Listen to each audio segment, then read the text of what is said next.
O tema escolhido para hoje é: a vigilância conserva pura a igreja? Esse é o tema de hoje na nossa programação. A Bíblia destaca que a vigilância conserva pura a igreja enquanto espera pela volta do Senhor Jesus. Vigiar é estar alerta, atento e despertado, é estar constantemente prestando atenção em algo para não ser surpreendido. São muitas as advertências do Senhor Jesus no sentido de dizer que a vigilância conserva pura a igreja. Na noite em que foi traído, Jesus deu a importante recomendação: vigiai e orai para que não entreis em tentação. Mateus capítulo 26, versículo 41. Mas foi principalmente através de suas parábolas que Jesus claramente enfatizou que seus seguidores devem estar sempre vigilantes e preparados para o dia de seu retorno. Nesse sentido, ele contou a parábola dos servos vigilantes que não sabem a que horas o seu patrão retornará das bodas, mas em vigilância, eles se mantêm prontos para recebê-lo, mesmo tarde da noite. Lucas capítulo 12, versículo 35 e 40. Jesus também contou a parábola do ladrão de noite com o objetivo de ensinar que, assim como o pai de família não sabe quando o ladrão virá, assim também ninguém sabe o dia e a hora do seu retorno. Mateus capítulo 24, versículo 42 e 44.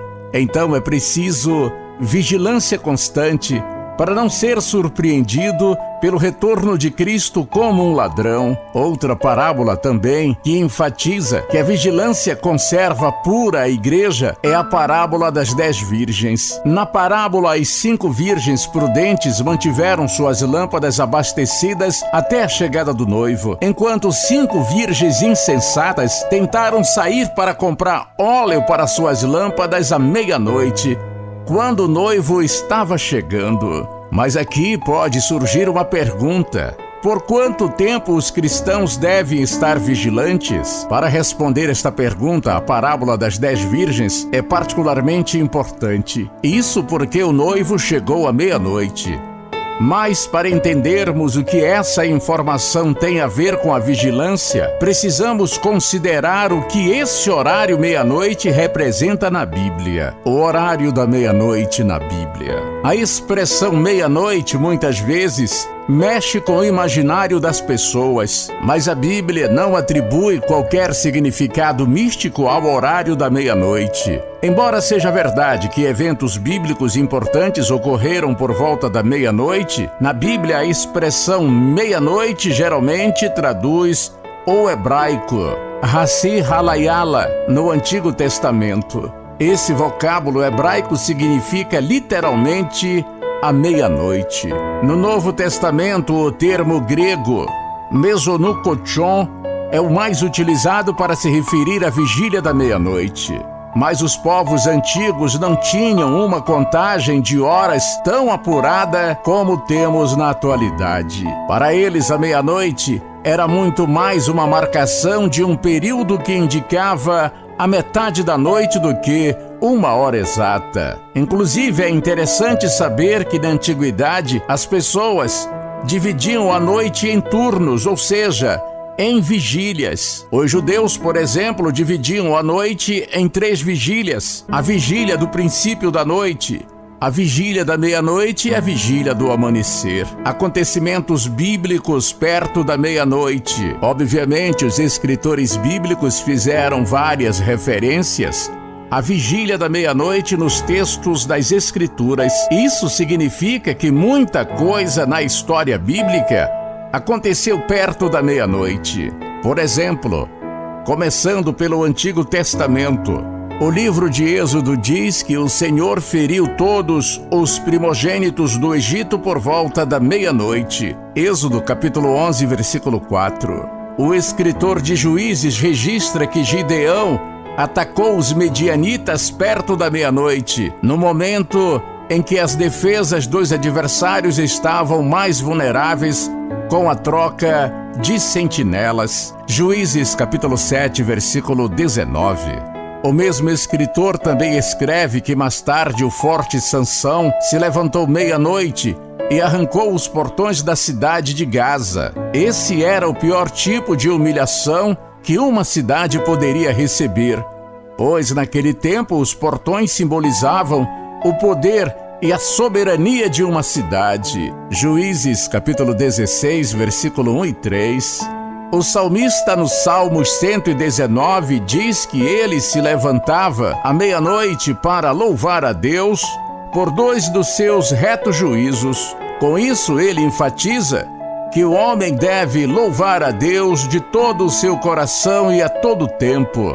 Salmos 119, 62. No famoso caso em que o rei Salomão teve de julgar a causa de 2 mães que disputavam a mesma criança, uma das mulheres alegou que à meia-noite a outra mulher havia trocado a sua criança viva por uma criança morta. 1 Reis, capítulo 3, versículo 20. No Novo Testamento, as referências à meia-noite continuam. Além das já citadas nas parábolas de Jesus, o livro de Atos dos Apóstolos diz que perto da meia-noite, um terremoto abalou a prisão de Filipos enquanto Paulo e Silas cantavam. Atos capítulo 16, versículo 25 e 26. O mesmo apóstolo também estendeu sua pregação em Troade até a meia-noite. Atos capítulo 20, versículo 7.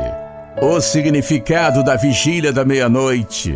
No geral, as passagens bíblicas que fazem referência à vigília da meia-noite indicam que esse é um período de horas avançadas e que implica até em certa vulnerabilidade, pois as pessoas já estão cansadas ou adormecidas, e qualquer evento nesse período, em certo sentido, é inesperado. Atualmente estamos muito acostumados com quase tudo funcionando 24 horas por dia. As grandes metrópoles são conhecidas como as cidades que nunca dormem, mas nos tempos antigos isso era diferente. Por volta da meia-noite, não era um momento apropriado para receber alguém em casa. Na verdade, buscar ajuda de um amigo à meia-noite era uma importunação. Na parábola do amigo importuno, por exemplo, o Senhor Jesus expõe de forma clara essa ideia. Lucas, capítulo 11, versículos 5 e 8.